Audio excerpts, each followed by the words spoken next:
wabarakatuh. Selamat malam untuk seluruh Sobat Pasopati, baik itu yang di 99,4 FM maupun yang ada di YouTube kita di Pasopati TV. Dan hari ini teman duduk kembali hadir di tengah-tengah Anda. Dan kali ini kita punya satu teman duduk yang luar biasa bersedia hadir dan berbincang-bincang sedikit mengenai salah satu perjalanan yang sekiranya nanti bisa membuat kita terinspirasi ya. Bagaimana beliaunya adalah salah satu yang juga membawa nama Bondowoso menjadi salah satu kota yang mempunyai bakat-bakat tersembunyi ternyata gitu, seperti itu ya. Dan selamat malam, kali ini sudah bersama kita ada Irwan The Academy. Selamat malam Kak. Halo, selamat malam. Selamat malam, terima kasih sudah hadir bersama kami di Pasopati TV, di teman duduk spesialnya. Dan Sobat Pasopati, kita akan sedikit berbincang-bincang nih bareng Kak Irwan ya. Karena kita santai aja Kak, jadi kita kita sedikit bincang-bincang mengenai bagaimana perjalanan Kak Irwan dari nol gitu ya sampai bisa sejauh ini gitu. Untuk kawasan Kota Bondowoso dan sekitarnya gitu, siapa yang tidak tahu Kak Irwan, seperti itu ya. Sebetulnya Kak Irwan ini lahir di Sumeneb betul ya? Lahirnya Sukosari. Sukosari, berarti lahirnya Sukosari? Lahirnya Sukosari, Bondowoso. Bondowoso, berarti putra asli Bondowoso. Putra asli Bondowoso. Iya, itulah mengapa di tahun sekitar 2015 ya. Beliaunya merupakan jebolan The Academy musim kedua yang saat itu berhasil duduk di posisi ketiga, seperti itu ya Kak. Luar biasa sekali untuk putra asli Bondowoso yang kebetulan bisa meraih prestasi yang luar biasa. Nah, untuk Sobat Pasopati yang tergabung bersama kami di malam hari ini, mungkin bisa sedikit menyerap atau gitu ya pengalaman dari Kak Irwan sendiri, bagaimana caranya supaya bisa meraih kesuksesan sampai saat ini. Bisa diceritakan sedikit nggak sih Kak, awal mula bagaimana tiba-tiba memilih The Academy sebagai lompatan batu pertama seperti itu di awal karir seperti itu? Sebenarnya kan dari teman-teman itu, dari tetangga, dari teman-teman bilang kenapa nggak ikut, padahal kan memang nggak tahu kalau itu acara ajang pemilihan, dan rasanya juga nggak mungkin ikut ajang pemilihan seperti itu karena memang viralnya atau kedengarannya kita kan pasti biaya besar gitu kan. Betul. Terus juga harus ada orang dalam harus paling nggak nyogok inilah apa segala macam ya kan. Paling tidak sedia 2 hektar seperti itu ya. Nah disitulah mulai yang nggak yakin dan nggak mau untuk ikut andil di situ, ikut lomba itu gitu. Lebih ke arah down dan nggak mau ikut sebenarnya. Kurang percaya diri sebetulnya ya.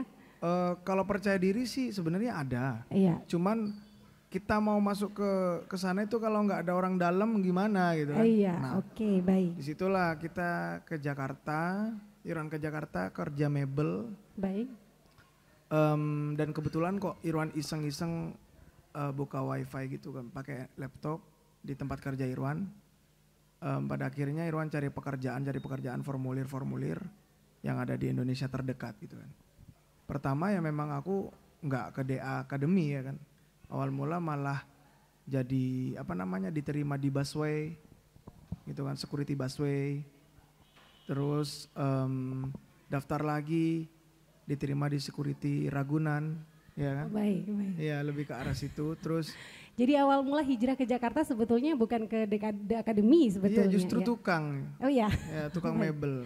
Baik, monggo dilanjut silakan. Terus lama-kelamaan karena Irwan memang bakatnya di seni, Irwan ikut teater di waktu zaman-zaman Irwan sekolah. Jadi Irwan lebih memilih ya udahlah ikut pengembangan bakat ya kayak ekstras gitu.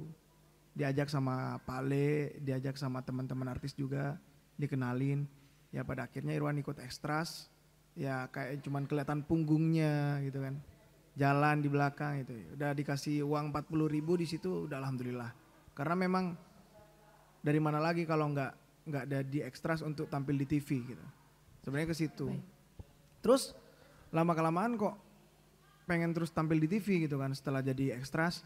Gimana caranya nih aku lebih ke arah yang gimana caranya ya kalau jadi peran utama gitu di televisi atau paling enggaknya lebih diprioritasin di TV. Jadi Irwan browsing-browsing pada akhirnya ada yang namanya formulir audisi Dangdut Academy 2. Disitulah Irwan iseng-iseng aja tuh, iseng-iseng ngisi print, ngisi udahnya itu nanya sama Pale, boleh nggak aku ikut kayak gini? Jauh nggak dari Jakarta Selatan ke Jakarta Barat? Lumayan jauh kalau naik motor, ya udah naik motor. Dianterin lah ke depan pintu gerbang Indosiar. Itu pun sudah ribuan manusia dan Irwan itu nggak tahu harus kemana. Ya udah pada akhirnya cari teman yang ada di sekitar sana yang memang Irwan benar-benar nggak tahu itu siapa.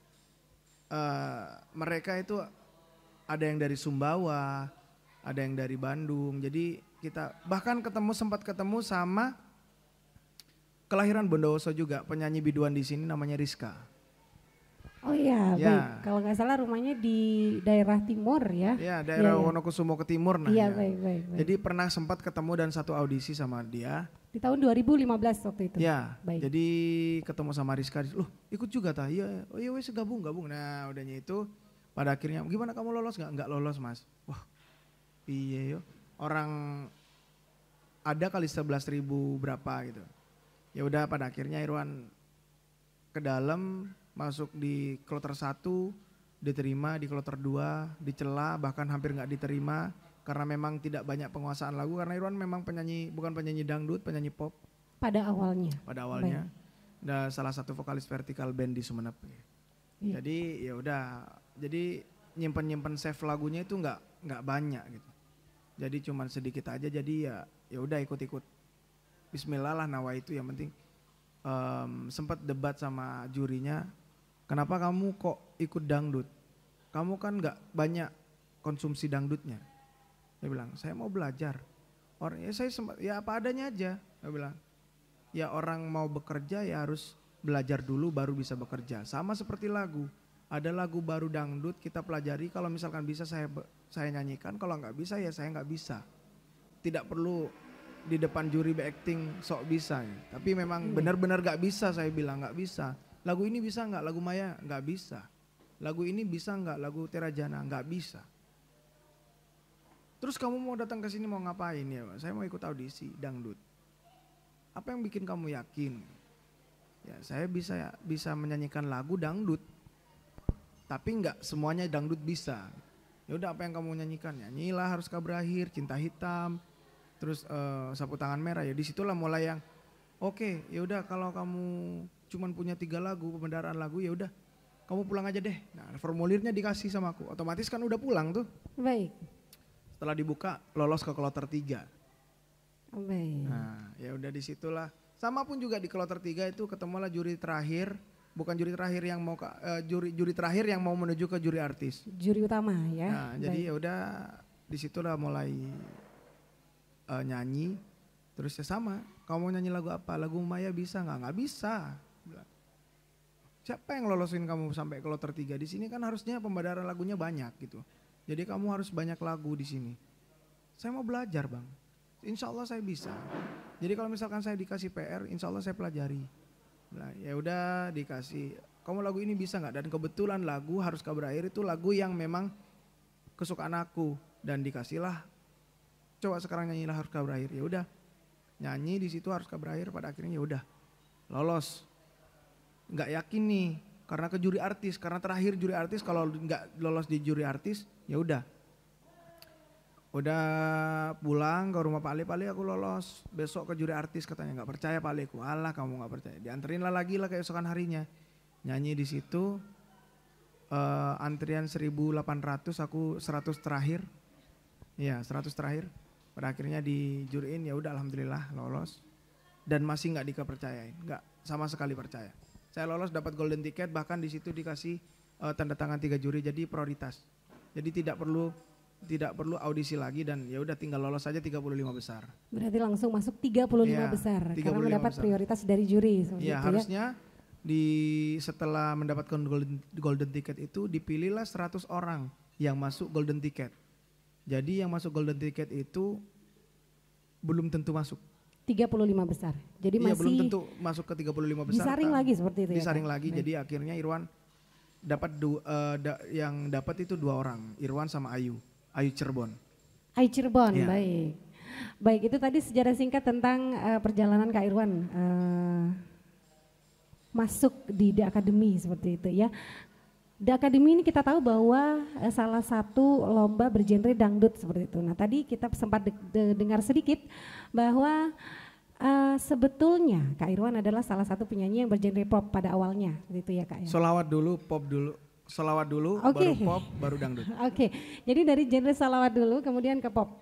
Salah satu band yang berasal dari Sumeneb adalah Vertical Band. Vertical Band. Nah, pertanyaan saya nih Kak Irwan, kenapa akhirnya kok memilih genre dangdut gitu ya? Pada saat itu sebetulnya ada salah satu lagi audisi nih yang bergenre pop sebetulnya ya, kalau saya nggak salah. Bisa aja. Jadi dulu pernah sempat ikut Indonesian Idol di Surabaya. Iya, baik. Masuk ke 100 besar, cuman di situ cuman masuk ke video booth dan pada akhirnya dilempar jadi nggak masuk. Tidak masuk di audisi utama ya. Baik. Jadi udah kalah lah intinya di pop. Oke. Ya udah aku kalah lah. Iya. Jadi nggak bisa untuk lanjutin gitu. Terus akhirnya kenapa memilih genre dangdut nih? Larinya ke dangdut gitu ya. Karena waktu itu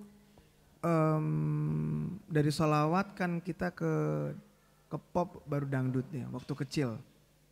Jadi ngikutin hobi orang tua sih sebenarnya. Sebetulnya. Ya sebetulnya mengikutin hobi dari bapak gitu. Bapak kan yang support banget. Misalkan Irwan nyanyi di orkes dikenalin sama namanya Bapak Haji Rolis. Bapak Haji Ariska. Ada teman breaker beliau, dikenalin lah Irwan nyanyi di dangdut, disitulah nyanyi dangdut, disitu fase dangdut dan memang disupport sama beliau. Jadi memang sebetulnya darah seni juga dari orang tua ada seperti itu ya? Bisa menyanyi, cuman kalau suruh tampil dia paling nggak bisa. Beliaunya mungkin masih demam panggung seperti itu ya, tapi ternyata darah seninya atau impiannya mengalir pada putranya seperti itu, alhamdulillah. Karena memang dari kecil disuguhinya dangdut terus, dangdut, pop, solawat. Jadi zaman-zamannya Cinta Rasul, kaset Cinta Rasul itu semuanya insya Allah hafal dulu. Iya, berarti dangdut juga bukan genre yang sebetulnya asing seperti itu ya. Iya. Jadi memang sebetulnya justru pop yang sebelum pop justru mengenal dangdut terlebih dahulu seperti itu ya. Jadi solawat dulu nih. Kelas 2 solawat sampai kelas 3, kelas 4 ke dangdut, tapi karena Irwan nyanyi sering dibully, takut, jadi pindah ke pop. Nah pop lama-lama sampai SMA, balik lagi ke dangdut, nyoba lagi kan. Soalnya kan kalau sekarang kan kalau orang nyanyi cowok, bukan sekarang ya, kalau sekarang nyanyi cowok sudah disupport ya. Udah keren gitu kan. Betul. Alhamdulillah semenjak The Academy zaman-zamannya Lesti. Yang pokoknya pertama, semenjak Academy aja. Dulu-dulu mana ada cowok nyanyi disenengin, pasti suruh turun. Iya betul. Ya pasti disuruh turun. Terutama untuk Jawa Timur ke timur gitu ya. Kalau ke barat mungkin daerah Probolinggo, Surabaya mungkin masih ada 1-2 penyanyi pria ya, yang memang betul-betul punya fans seperti itu ya. Iya. Nah dari seluruh perjalanan yang sudah ditempuh Kak Irwan nih semenjak tahun 2015 sampai akhirnya menduduki posisi ketiga di The Academy gitu ya.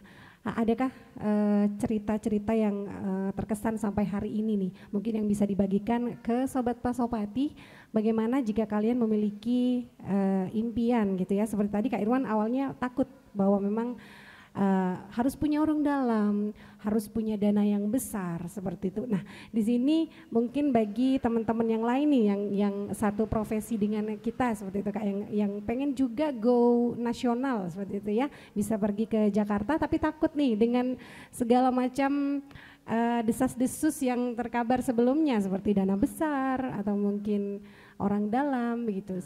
Berbagi pengalaman Kak Irwan nih begitu Kak. Boleh. Jadi memang pasti setiap orang mau audisi pasti mikirnya, waduh, gimana cara nyogok juri? Iya, bisa jadi ya. Iya kan, gimana caranya masuk? Udah pasti larinya ke kalau enggak ya nyogok atau segala macam. Itu pasti terbesit dalam pikiran karena memang boomingnya pada saat itu memang menghabiskan tanah lah untuk SMS lah apa segala macam. Iya, betul. Yang sebenarnya tidak seperti itu ya teman-teman ya. Yang punya bakat yang ingin ikut ajang pemilihan akademi, ajang pemilihan dangdut atau ajang pemilihan pop gitu kan. Sebenarnya itu tidak ada sepeser pun kayak uang yang diminta dari pihak panitia, tidak ada uang sepeser pun, bahkan itu free gitu kan.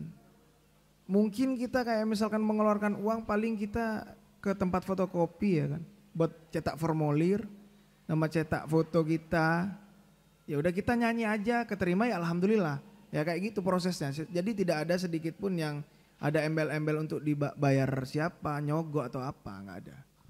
Berarti tidak ada desas-desus seperti itu, tidak terbukti seperti itu ya Kak Irwan? Tidak ada. Justru tidak dulu ada. aku juga takut. Waduh, apa yang aku mau jual? Sempat mau di kampungku sempat motor apa segala macam mau dijual, tapi kan ya emang nggak ada gitu. Cuman SMS aja, karena SMS itu ya tergantung dari kualitas kalian. Kalian nyanyi bagus, kalian menghibur, orang pasti akan senang. Kalian nyanyinya nggak bagus ya orang pasti malas juga, pasti bakalan dukung ya pasti juga malas. Ya, tergantung dari orangnya nyanyi nyampein lagu benar-benar ke penonton dengan indah, atau ya intinya nyanyi serius aja, jangan dianeh-anehin juga. Baik, rupanya bergantung pada keinginan kita dan usaha kita sebetulnya Kak ya, dan juga disertai doa sepertinya ya. Dan untuk orang tua sendiri nih Kak Irwan nih, bagaimana support dari orang tua kepada Kak Irwan selama Kak Irwan berusaha nih dari awal audisi sampai saat ini gitu. Bagaimana dukungan orang tua terhadap Kak Irwan? Kalau dari audisi justru orang tua nggak sama sekali ngedukung, nggak ada sama sekali datang ke studio awal-awal. Awal-awal berarti. Dan memang merahasiakan Irwan itu ikut audisi. Memang sangat merahasiakan karena bapak sama ibu Irwan kan sempat mau bahasa cerai kan. Jadinya ya udah, kalau kalian cerai aku berangkat ke Jakarta. Nah itulah, berangkat ke Jakarta sebenarnya bukan audisi, sebenarnya aku pengen nggak minta uang dari orang tua gitu. Mandiri, aku pengen mandiri, udah terserah kalau nggak mau ngakuin aku sebagai anaknya nggak apa-apa. Aku bakalan berangkat ke Jakarta, jangan pernah cari aku, gitu kan. Jadi kalau kalian mau cerai, ya udah nggak apa-apa, tapi jangan anggap aku anak kalian. Aku gitu, berangkat ke Jakarta kerja mebel, ya pada akhirnya beliaulah yang selalu support gitu, bapak dari kecil. Ya, tapi memang pada saat aku ke The Academy memang tidak ada sama sekali beliau tahu. Gitu kan. Jadi tiba-tiba dikasih kejutan dari Indosiar, didatangkan keduanya dari luar negeri, bapak dari Malaysia, ibu dari Taiwan. Oh baik, jadi dari Indosiar yang mendatangkan seperti itu. Pada saat audisi keberapa itu? Berapa besar ya? Berapa besar? Iya pokoknya berapa besar gitu intinya. Jadi disitulah pertemuan bapak sama ibu yang tadinya mau cerai, gak jadi cerai. Oh gitu.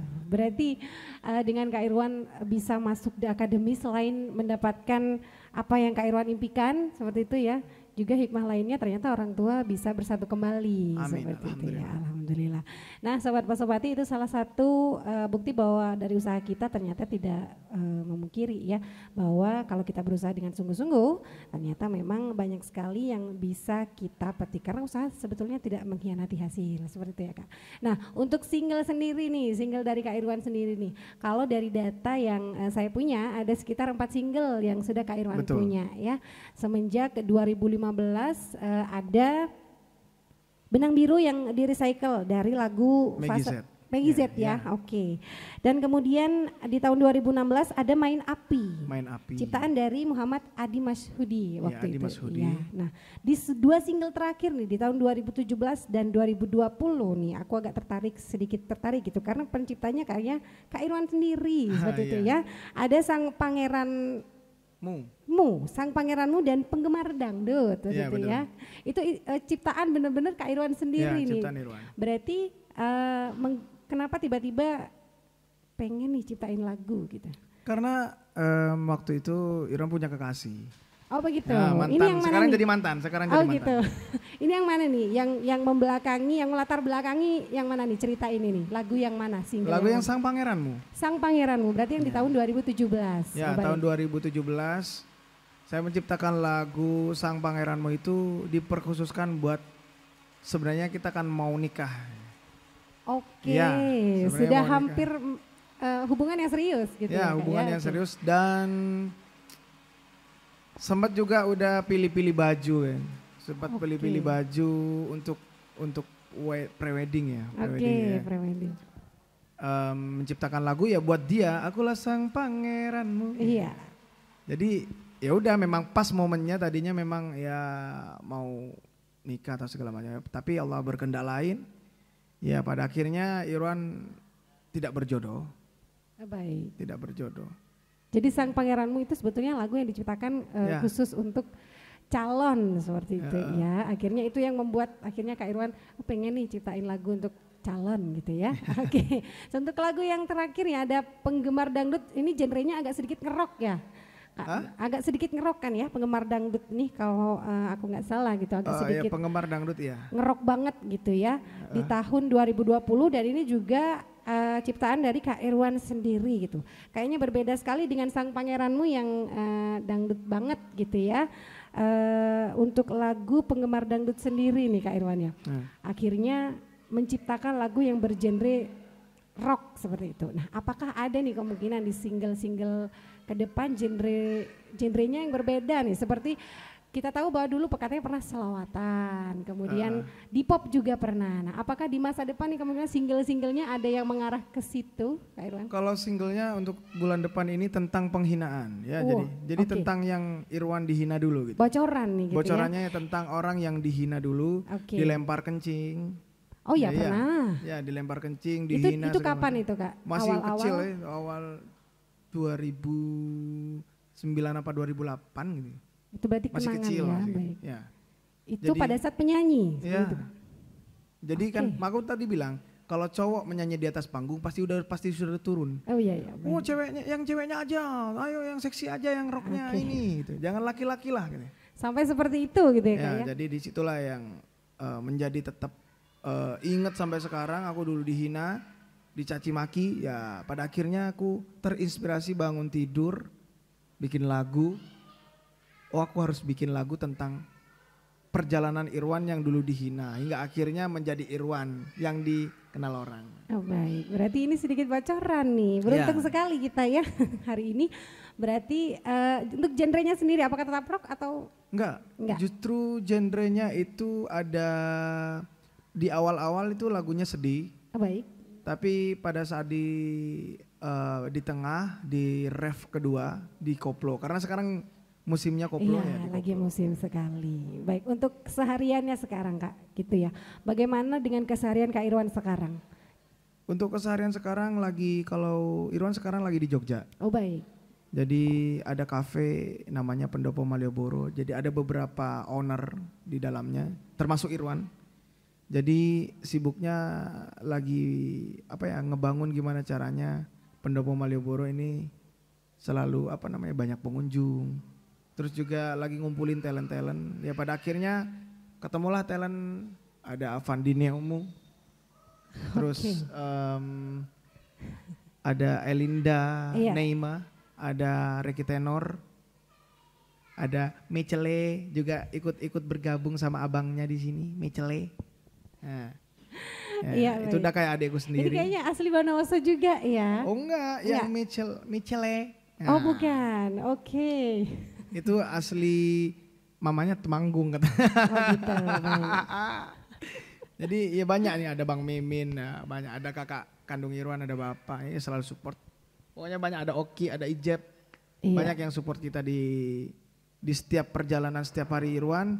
Jadi kita selalu kalau bisa ada banyak kegiatan kalau bisa.